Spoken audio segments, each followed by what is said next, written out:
This blue basket came out of a storage unit, and the first thing it does is trick you. At a glance, it is just a handle-woven basket. Useful shape, open top, one handle, the kind of thing that could sit on a shelf, hold napkins, collect mail, or disappear into a closet for 20 years. But then you see the front. Someone turned the basket into a little country scene. There's a child in a bonnet, a pale duck, green grass, tiny flowers, and a white fence. The child and the duck face each other like they are in the middle of a very quiet conversation.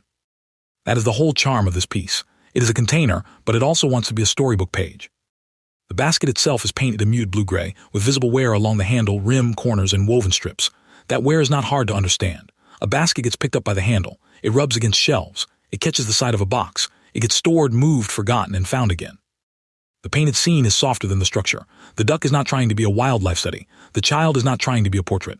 The white fence is barely a fence. It is a symbol, safe yard, country afternoon, small domestic world. I look for a confirmed maker, and the evidence does not give us one. There is no clear label, no signed bottom, no date, and no reliable brand trail from the photos. So this should not be called a known maker basket, and it should not be tied to any famous basket company. But the style still tells us something. Baskets have lived a double life for a very long time. They are practical objects first. Market baskets, laundry baskets, egg baskets, sewing baskets, harvest baskets. Museums still talk about basketry as both everyday work and serious craft. This one sits on the everyday end of that story. It is not a museum masterpiece. It is a home decor basket with paint loss and storage wear, but that is what makes it recognizable. By the late 20th century, baskets were not just for carrying things.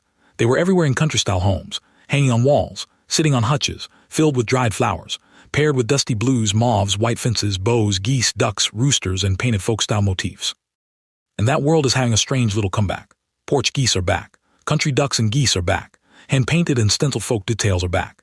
Younger decorators are rediscovering the exact kind of warm, slightly kitschy country language that used to live in kitchens, hallways, and grandmothers' houses.